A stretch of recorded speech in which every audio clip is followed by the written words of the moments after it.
नमस्कार। श्री गणेशाय नमो नमः। सरस्वती नमस्तुभ्यं वरदे कामरूपिणी विद्यारंभम करिष्यामि सिद्धिर्भवतु मे सदा। शिव शक्ति को कोटि कोटि प्रणाम। मेरे श्रोतागण, मैं आज आपको श्रीमद् भगवत गीता के 13वें अध्याय की जानकारी देने जा रही हूँ।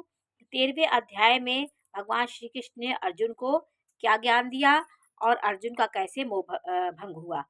देखिए, इसमें 13वें अध्याय में भगवान श्री कृष्ण ने जीवात्मा और परमात्मा की एकता का निरूपण किया है। क्षेत्रज्ञ के स्वरूप का कथन किया है और ज्ञान के साधन से अमानित्वादि 9 गुणों का कथन उन्होंने किया है।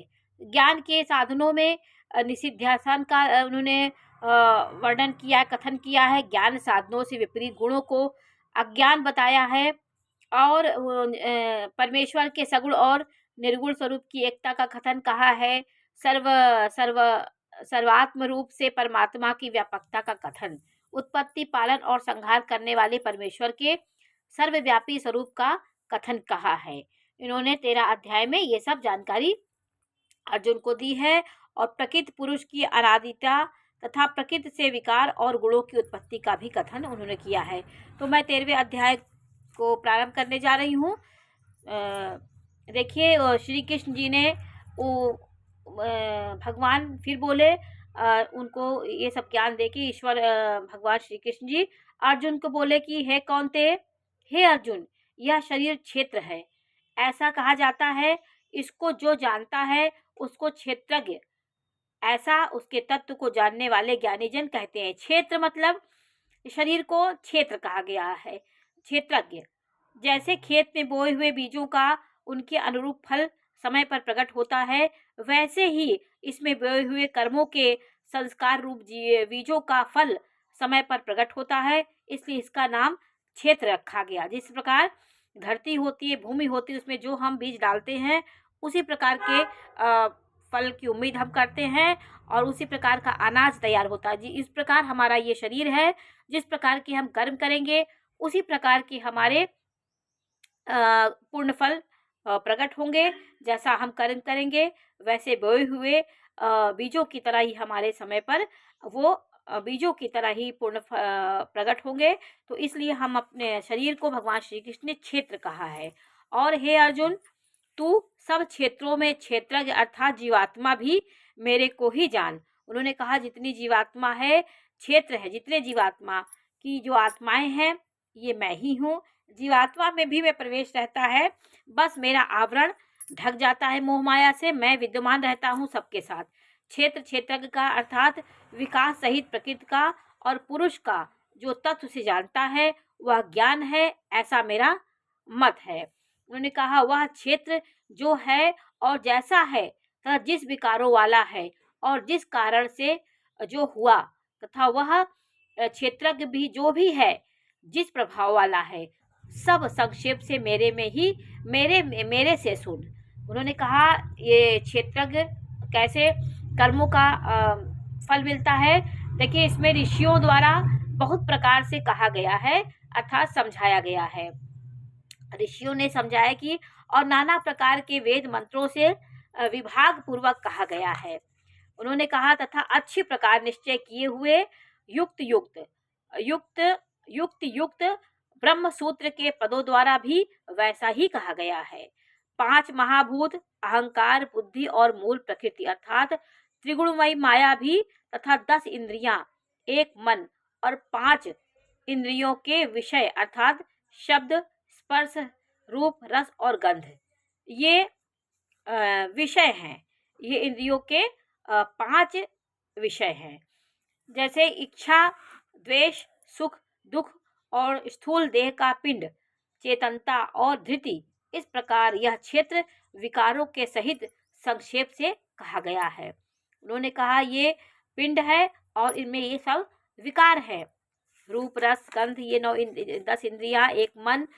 उन्होंने श्री कृष्ण को बताया कि श्रेष्ठता के अभिमान का अभाव, दंभाचरण का अभाव प्राणी मात्र को इसी प्रकार भी न सताना और क्षमा भाव, मन वाणी की सरलता, श्रद्धा भक्ति सहित गुरु की सेवा, बाहर भीतर की शुद्धि, अंतःकरण की स्थिरता, मन और इंद्रियों द्वारा शरीर का निग्रह, इस लोक और परलोक में संपूर्ण भोगों को में आसक्ति का अभाव और अहंकार का भी अभाव, जन्म मृत्यु जरा रोग आदि दुख पाप दोषों का बारंबार विचार, स्त्री पुत्र स्त्री घर धनादि में आसक्ति का अभाव और ममता का होना ना होना तथा प्रिय अप्रिय की प्राप्ति में सदा ही चित्त का रस हम होना, अर्थात मन के अनुकूल तथा प्रतिकूल के प्राप्त होने पर हर्ष शोकादि विकारों का ना होना।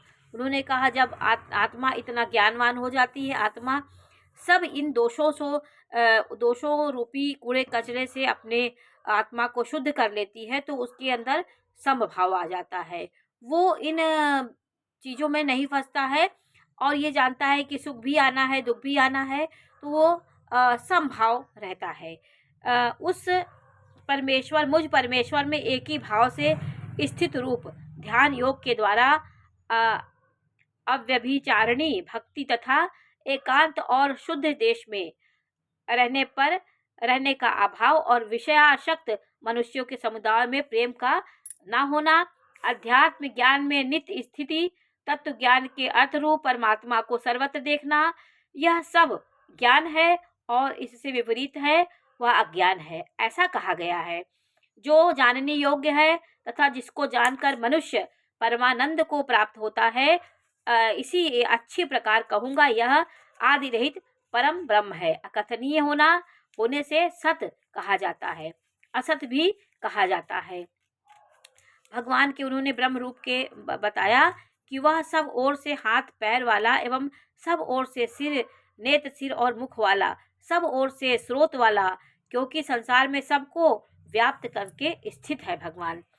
संपूर्ण इंद्रियों के विषयों को जानने वाला, परंतु वास्तव में सब इंद्रियों से रहित तथा आसक्ति रहित और गुणों से अतीत हुआ भी योग माया से सबको धारण पोषण करने वाला और गुणों को भोगने वाला, चराचर सब भूतों का बाहर भीतर परिपूर्ण और चर अचर रूप भी सब वह सूक्ष्म आदि से अविज्ञेय है तथा अति समीप में और दूर में भी स्थित है, और वह विभाग रहित एक रूप से आकाश के सदृश परिपूर्ण है। चराचर संपूर्ण भूतों में पृथक पृथक के सदृश स्थित प्रतीत होता है तथा वह जानने योग परमात्मा विश्व रूप से भूतों को धारण पोषण करने वाला और रुद्र रूप से संहार करने वाला और ब्रह्मा रूप से सबका उत्पन्न करने वाला उस परम ब्रह्म है। वह ब्रह्म ज्योतियों का भी ज्योति माया से अति परे कहा गया है। परमात्मा बोध स्वरूप और अजानने की योग्य है, तत्व ज्ञान से प्राप्त होने वाला और सबके हृदय में स्थित। इस प्रकार क्षेत्र तथा ज्ञान और जानने योग परमात्मा का स्वरूप संक्षेप से कहा गया। इसको तत्व से जानकर मेरा भक्त मेरे स्वरूप को प्राप्त होता है। उन्होंने कहा कि प्रकृति अर्थात त्रिगुणमयी मेरी माया और जीवात्मा अर्थात क्षेत्रज्ञ, इन दोनों को तू अनादि जान और राग द्वेषादि विकारों को तथा त्रिगुणात्मक संपूर्ण पदार्थों को भी प्रकृति से ही उत्पन्न हुए जान। कार्य और कारण की उत्पन्न करने में हेतु प्रकृति कही गई है और जीवात्मा सुख दुखों के भोक्तापन में अर्थात भोगने में हेतु कहा गया है। प्रकृति में स्थित हुआ भी पुरुष प्रकृति से उत्पन्न हुए त्रिगुणात्मक सब पदार्थों को भोगता है और इन गुणों का संग ही इस जीवात्मा के अच्छी और बुरी योनियों में जन्म लेने में कारण है। जो अच्छी योनियां और खराब योनियां मिलती हैं, इन्हीं जीवात्मा के कर्मों पे निर्भर होती है। त्रिगुणात्मक जो शक्ति है उसी से तम इन्हीं से ये उत्पन्न होती हैं। मनुष्य ये जिस तरह की भावना उस प्रकार की जीवात्मा कहाँ वहाँ जन्म लेती है। पुरुष इन देह में स्थित हुआ भी पर ही है, केवल साक्षी होने से उपदृष्टा और यथार्थ सम्मति देने वाला होने से अनुमंता, सबको धारण करने वाला होने से कर्ता, जीव रूप से भोक्ता, ब्रह्मादिकों का भी स्वामी होने से महेश्वर और शुद्ध सच्चिदानंद घन होने से परमात्मा, ऐसा कहा गया है। इस प्रकार पुरुष को और गुणों के रहित प्रकृति को जो पुरुष तत्व से जानता है वह फिर भी नहीं जन्मता अर्थात पुनर्जन्म को प्राप्त नहीं होता। जो इस प्रकृति और मनुष्य के बीच अंतर को समझता है, इन गुणों को समझता है, वो इन मोह माया के जंजल में फिर नहीं फंसता है और उसका पुनर्जन्म भी नहीं होता है, वो परम गति को प्राप्त हो जाता है। हे अर्जुन, उस परम पुरुष परमात्मा को कितने ही मनुष्य तो शुद्ध हुई सूक्ष्म बुद्धि से ध्यान के द्वारा हृदय में देखते हैं, अन्य कितने ही ज्ञान योग के द्वारा देखते हैं, अपर कितने ही निष्काम कर्म योग के द्वारा देखते हैं। उन्होंने कहा अपने अपने देखने का अलग अलग ढंग है, किस किस प्रकार से लोग वो ब्रह्म को देखते हैं, परंतु इनसे दूसरे अर्थात जो मंद बुद्धि वाले पुरुष हैं वे इस प्रकार जानते हैं कि दूसरे के अर्थात तत्व से जानने वाले पुरुष से सुनकर उपासना करते हैं और वे सुनने के उपरांत हुए पुरुष भी मृत्यु रूप संसार सागर को निसंदेह तर जाते हैं। हे अर्जुन, यावन मात्र जो कुछ भी स्थावर जंगम वस्तु उत्पन्न होती है उस संपूर्ण को तू क्षेत्र और क्षेत्रज्ञ के संयोग से ही उत्पन्न हुई जान, अर्थात प्रकृति और पुरुष के परस्पर के संबंध से ही अर्थात जगत की स्थिति है। वास्तव में तो संपूर्ण जगत नाशवान और क्षणभंगुर होने से अनित्य है। जो पुरुष नष्ट होते हुए सब चराचर भूतों में नाश रहित परमेश्वर को संभाव से स्थित देखता है वह वही देखता है, क्योंकि वह पुरुष सब में समभाव से स्थित हुए परमेश्वर को समान देखता है, अपने द्वारा अपने आप को नष्ट हुए करता है, इससे वह गति को प्राप्त होता है। और जो पुरुष संपूर्ण कर्मों को सब प्रकार से प्रकृति से ही किए हुए देखता है तथा आत्मा को अकर्ता देखता है, वही देखता है, भगवान में ही सब कुछ देखता है। जिस काल में भूतों के न्यारे न्यारे भाव को सब परमात्मा के संकल्प के आधार स्थित देखता है, उस परमात्मा के संकल्प से ही संपूर्ण भूतों का विस्तार देखता है, उस काल में सच्चिदानंद घन परम ब्रह्म को प्राप्त होता है।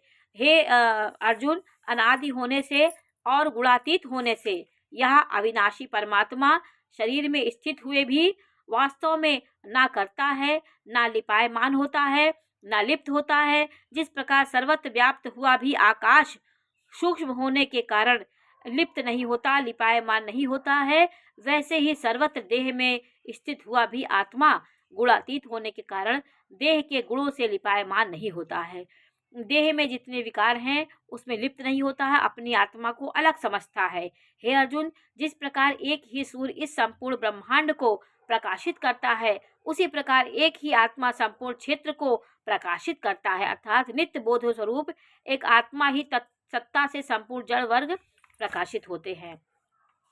उन्होंने अर्जुन को बताया कि एक सत्ता है जिसके छोटे छोटे रूप जैसे समुद्र है और उसकी छोटी छोटी बूंद संपूर्ण जगह विद्यमान होती है और एक समुद्र में वो समाहित हो जाती है। उसी प्रकार ये आत्मा छोटे छोटे रूपों में संसार में व्याप्त है। इस प्रकार क्षेत्र और क्षेत्रज्ञ के भेद को तथा विकार सहित प्रकृति के छूटने के उपाय को जो पुरुष ज्ञानियों द्वारा ज्ञान नेत्रों द्वारा तथ्य जानते हैं वे महात्मा जन परम ब्रह्म परमात्मा को प्राप्त होते हैं। उन्होंने कहा कि क्षेत्र को जानता है और अपने अंदर जो विकार है उसको उसके हलचल को वो अपने में समा लेता है, इंद्रियों को वश में कर लेता है, वो जातक परमात्मा को प्राप्त होता है। तो ये 13वां अध्याय था। तो आज मैंने आपको 13वें अध्याय की अर्जुन द्वारा उनसे ज्ञान हुआ, अर्जुन को ज्ञान हुआ श्री कृष्ण जी के द्वारा। तो आज मैंने आपको 13वें अध्याय की जानकारी दी। मैं आपको चतुर्दशों अध्याय के बारे में भी जानकारी दूंगी। नमस्कार।